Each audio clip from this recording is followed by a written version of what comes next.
चीज़ों को सुरक्षित या प्रिजर्व करने के लिए शराब का इस्तेमाल क्यों किया जाता है।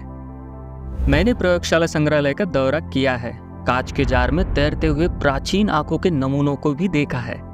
वो ऐसे ही कई सालों तक प्रिजर्व रहते हैं। इससे शराब की चीज़ों को सुरक्षित रखने की शक्ति का पता लगता है। चीज़ों को प्रिजर्व करने के लिए वो बेहद शक्तिशाली है। ये तकनीक बेहद पुरानी है। साइंटिस्ट 1600 के दशक से इस पर भरोसा कर रहे हैं।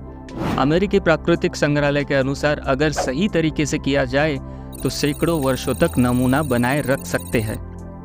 पर ये सब तो ठीक है, सवाल ये है कि ये काम कैसे करता है और इसमें शराब का रोल क्या है।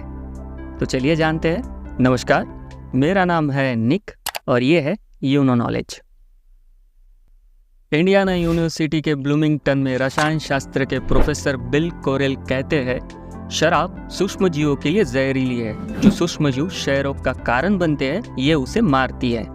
कैलिफोर्निया वाइन एडवाइजरी के अनुसार शराब बैक्टीरिया के विकास में वर्षों तक देरी करने में मदद करती है और कई वाइन में सल्फर जैसी अतिरिक्त संरक्षक भी होते हैं।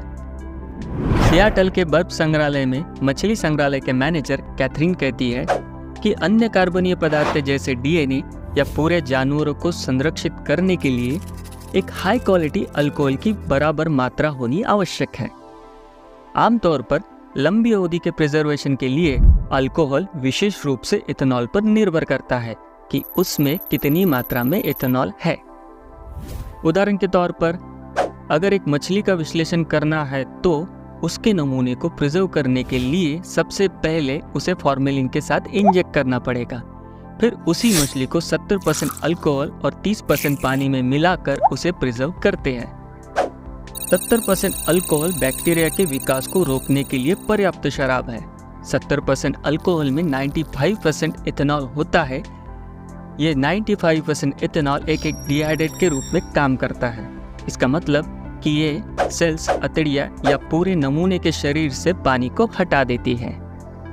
2013 में हुए एक अध्ययन के अनुसार ये तरीका डीएनए को प्रिजर्व करने के लिए एक नॉर्मल तरीका है, पर यह तय करना मुश्किल है कि नमूने के हिसाब से कितने % अल्कोहल का इस्तेमाल करें, बेहद ज़्यादा या बेहद कम।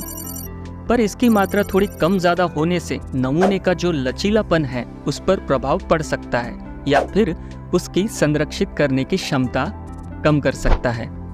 तो शराब को यूज करने का एक सामान्य तरीका है और इस वजह से चीज़ों को प्रिजर्व करने के लिए शराब का इस्तेमाल किया जाता है। आज के वीडियो में बस इतना ही। मिलते हैं एक अगली वीडियो के साथ। देखने के लिए धन्यवाद।